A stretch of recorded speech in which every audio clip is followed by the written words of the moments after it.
Next example of exercise 7A chapter integration is example 14। Example 14 में है कि हमारे पास evaluate integral e⁻5 log ex minus e⁻4 log x divided by e⁻3 log x minus e⁻2 log x। अब आपको एक property पता है, हम यूज करते हैं मैक्सिमम, log a की पावर b क्या होता है, b log a, मतलब जो ये पावर है वो क्या हो जाती है, आगे आ जाती है। सिमिलरली आप इसको इस तरीके से भी लिख सकते हो, अगर b log a है तो हम उसको क्या राइट डाउन कर सकते हैं, log a की पावर b। तो इस पे आपने ये प्रॉपर्टी अप्लाई करनी है इन चारों टर्म्स पे।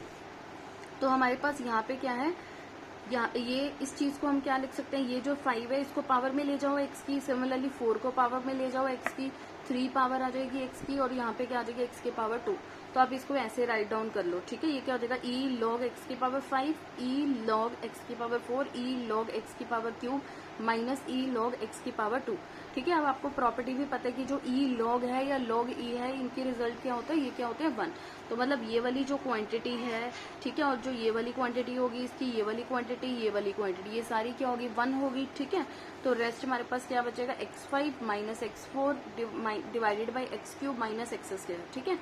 अगर अब क्या करना है, जो ऊपर वाली दोनों टर्म्स है इनमें से जो मिनिमम x की पावर है उसको कॉमन ले लेना है। तो इन दोनों में से मिनिमम क्या है, x की पावर 4, तो हमारे पास यहाँ पे क्या रह जाएगा x माइनस 1।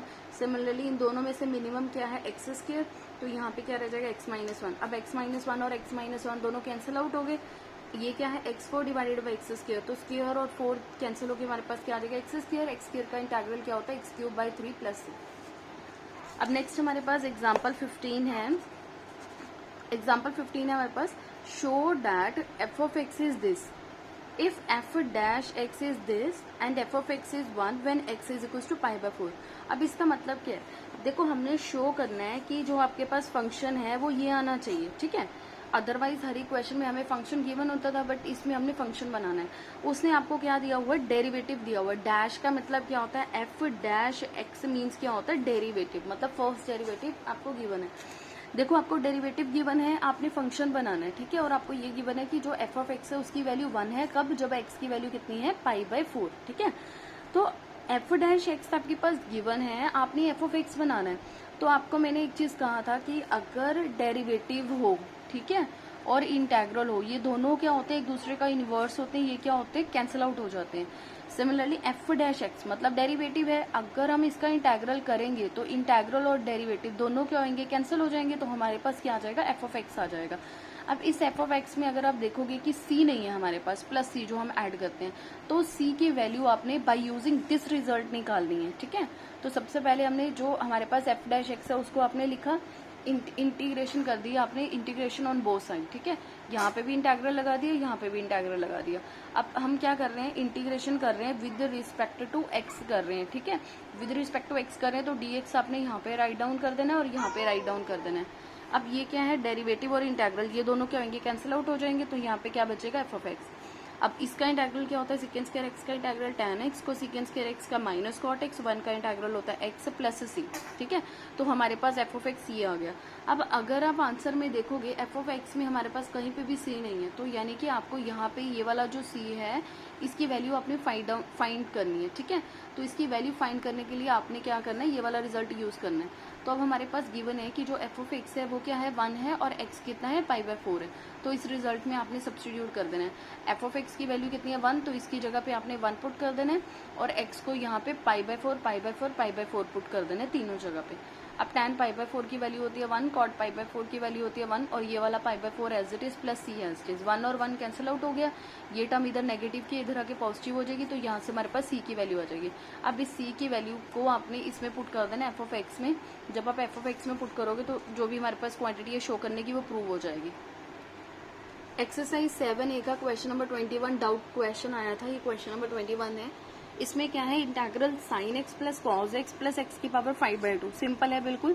sin x का इंटीग्रल क्या होता है, माइनस कॉज x का इंटीग्रल क्या होता है, sin x की पावर 5/2 है, इसका आपने इंटीग्रल करना है। तो आपको पता है कि एक पावर में प्लस हो जाएगा और यही वाली पावर नीचे आ जाएगी, ये वाली दोनों टर्म्स एज इट इज। इसका जब आप एलसीएम लोगे तो ये क्या बनेगा, 7/2। अब 7/2 को जब आप रेसिप्रोकल इसका करोगे तो ये क्या बनेगा, 2/7। ये हमारे पास आंसर हो जाएगा। अब क्वेश्चन नंबर 22 का फर्स्ट पार्ट है integral root of 1 minus cos 2x dx। ये ऑलरेडी हम एग्जाम्पल में भी कर चुके हैं। आपके पास रिजल्ट होता है, फॉर्मूला होता है कि 1 माइनस कॉस टू थीटा क्या होता है, 2 साइन स्क्वायर थीटा। तो यहाँ पे क्या बनेगा 2 साइन स्क्वायर एक्स, ये वाला स्क्वायर और ये वाला स्क्वायर कैंसिल हो गया, जो ये वाला इसका स्क्वायर रूट है वो बाहर आ जाएगा, स्क्वायर रूट 2। यहाँ पे क्या रह जाएगा साइन एक्स का इंटीग्रल क्या होता है माइनस कॉस एक्स।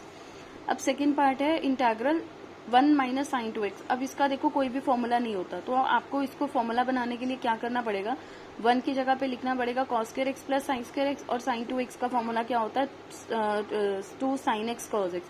अब ये क्या बन गया a square plus b square minus 2ab, तो ये किसका फॉर्मूला हो गया ए माइनस बी का होल स्क्वायर। ठीक है, a square plus b square minus 2ab is a minus b का होल स्क्वायर।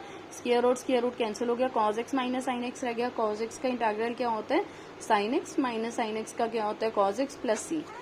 अब 25th है हमारे पास क्वेश्चन, इंटीग्रल e की power x log a plus e की power a log x plus e की power a log a। देखो अगर इस टाइप के क्वेश्चन होते हैं तो आपने फिर यही प्रॉपर्टी लगानी है, log a की पावर b क्या होता है b log a, और e log की वैल्यू क्या होती है 1, जो भी हमने रिजल्ट यूज करा एग्जाम्पल में। सेम वैसे इस x को अपने पावर में भेज देना, इस a को पावर में भेजना है और इस a को पावर में भेज देना। ठीक है, तीनों टर्म्स हमने सेट कर ली। अब जो e log है हर एक टर्म में ये क्या हो जाएगा 1 1 1 हो जाएगा, रेस्ट क्या बचेगा a की पावर x की पावर a और a की पावर a, ये तीनों आ जाएंगे। अब a की पावर x का इंटीग्रल क्या होता है हमारे पास a की power x divided by log a, और इस x का डेरिवेटिव नीचे हो गया 1।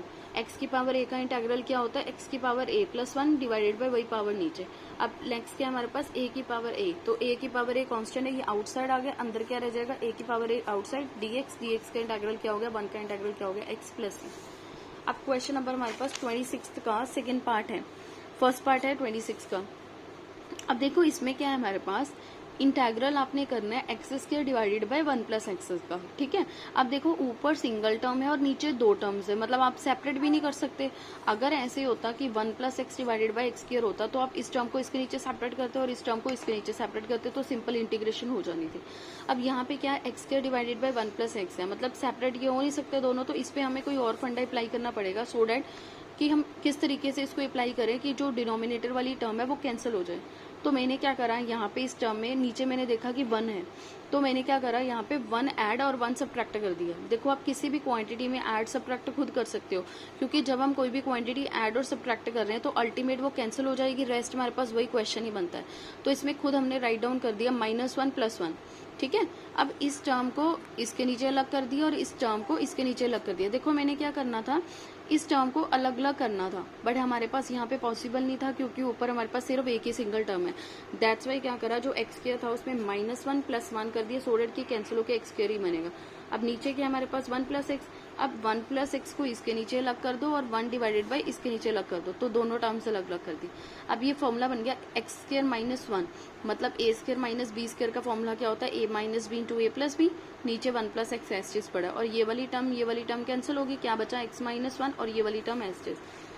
अब हमारे पास क्या होता है कि x का इंटीग्रल क्या होता है x²/2, 1 का इंटीग्रल x, और 1 डिवाइडेड बाई x + 1 का इंटीग्रल क्या होता है log x + 1 + c।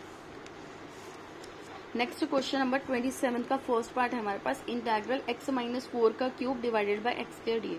अब देखो सबसे पहले ये वाला जो क्यूब है स्क्वायर है, कोई भी हमारे पास पावर आ जाए तो पहले आप उसको सिंप्लीफाई करने की कोशिश करा करो। तो हमारे पास फॉर्मूला होता है a - b का whole cube, a³ - b³ - 3ab × a - b। तो हमने इस पे फॉर्मूला अप्लाई कर दिया, a³ - b³ - 3ab × a - b, this is a and this is b, divided by x²। देखो अब सिंगल टर्म है, नीचे सिंगल टर्म है, इसको इसके नीचे सेपरेट करो, इसको इसके नीचे सेपरेट करो, फिर इस टर्म को इसके नीचे अलग कर दो, इस टर्म को इसके नीचे सेपरेट करो, तो हमारे पास सारी टर्म्स इस तरीके से हो जाएंगी। कैंसिल कर दो, जैसे ये x³ और x² x रह जाएगा, ये क्या है नीचे x² है, तो ऊपर आके क्या होगी पावर नेगेटिव, ये वाला x² और ये वाला x² कैंसिल हो गया, और यहाँ पे एक x कैंसिल होकर नीचे क्या बचा x। अब x का इंटीग्रल क्या होता है x²/2।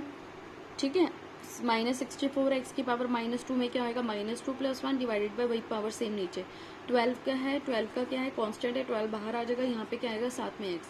48 कांस्टेंट है, उसको आप बाहर लो, अंदर क्या रह जाएगा 1/x, 1/x का क्या होता है log x। ठीक है, बस फिर इस टर्म को, बाकी सारी टर्म्स ऐसी चीज़ हैं, जब आप इसको सिंप्लीफाई करोगे ये क्या है नेगेटिव यहाँ पे वो पॉजिटिव हो जाएगा, ऊपर क्या बनेगा x की पावर -1, नीचे आके वो क्या हो जाएगा पॉजिटिव x।